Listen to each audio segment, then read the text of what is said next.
What's up, my witches? How are y'all? Welcome to the neighborhood. Won't you be? Won't you be? Please, won't you be my neighbor here in the neighborhood? You are on my journey. It's like this is my video of my grimoire, of my book of shadows, the thing I go through, the things I think about, the things that I'm doing in my practice. I'm just openly sharing those things, the things I question, the things that maybe I follow my face and don't do so well, the things I feel like I do well, or the things that I really am thinking about. So that's kind of like who and what I am. Um, Today, though, I wanted to talk about the witch's pyramid. The four tenets of to know, to dare, to will, and to keep silent.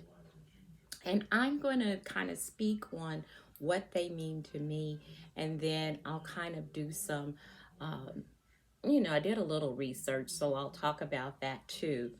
But to know to me is one, to be a seeker who is always seeking knowledge. In the craft, we never know it all. We are always seeking, obtaining, and learning.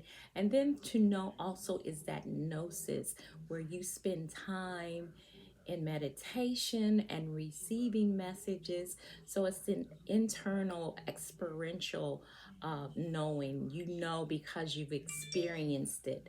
So that is one uh, the tenets there. And then the other is to dare.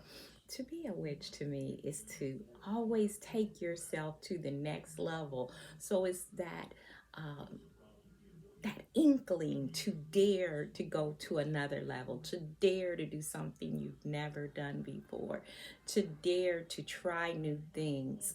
Um, and it's awesome because that is how you get that experiential knowledge, is to dare yourself to keep knowing, to keep growing, to keep on keeping on, as they used to say, to will.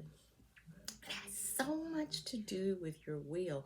And you will something. I intend it. I make it happen. I will this to happen.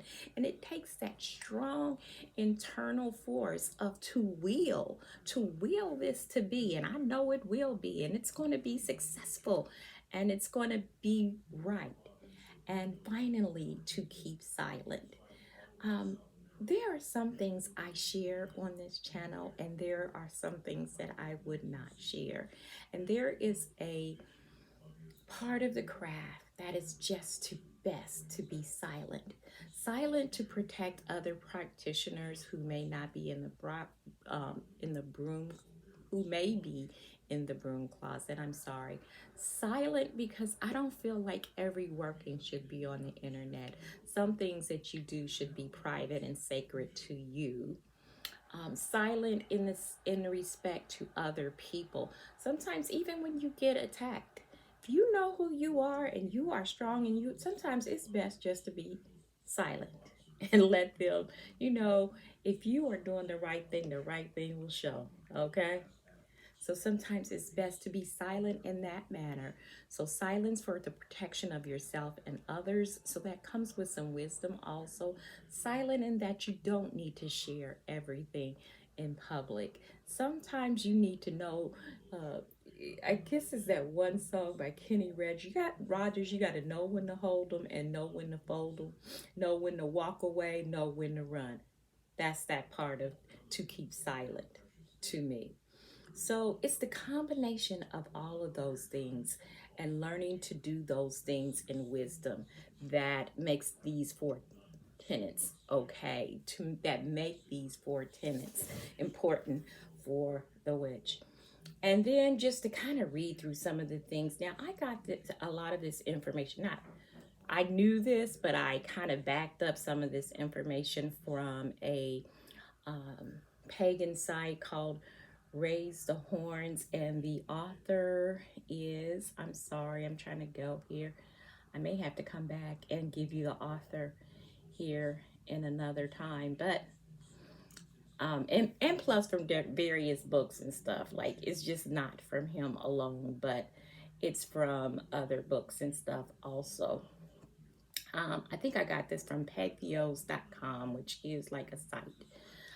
The Witch's Pyramid is a magical philosophy that predates modern witchcraft and was first articulated by the French occultist Eliphas Levi in 1810, and he lived from 1810 to 1855.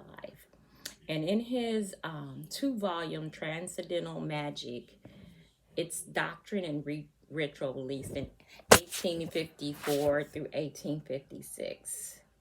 He writes, to attain the sanctum regnum, in other words, the knowledge and power of the Magi, there are four indispensable conditions: an intelligence illuminated by study, an intrepidity which nothing can check, a will which cannot be broken, and a prudence which nothing can corrupt, and nothing intoxicate.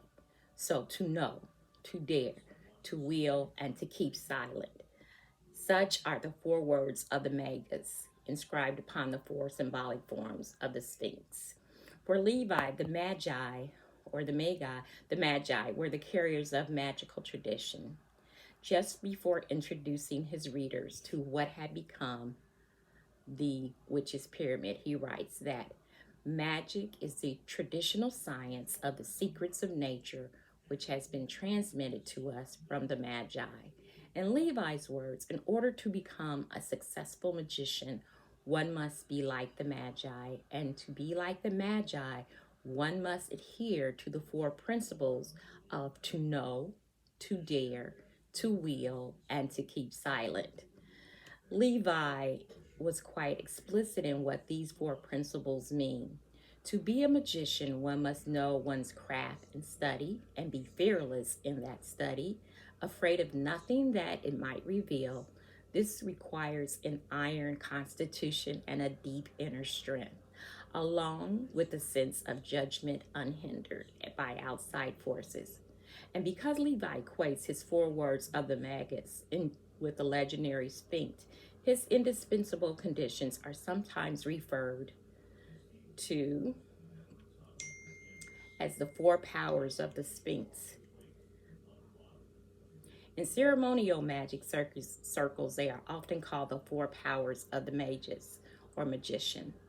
The term witch's pyramid is used exclusively in witchcraft and most likely first used in about the 1950s, 75 years after Levi's death. So that's kind of just a background and a history. But what are your thoughts about the four tenets or principles of the witch's pyramid? To know, to will, to dare, and to keep silent. Let's talk about it. Leave a comment. You be blessed. That's my take for today, and we'll be back soon. Talk to you soon. Blessed be.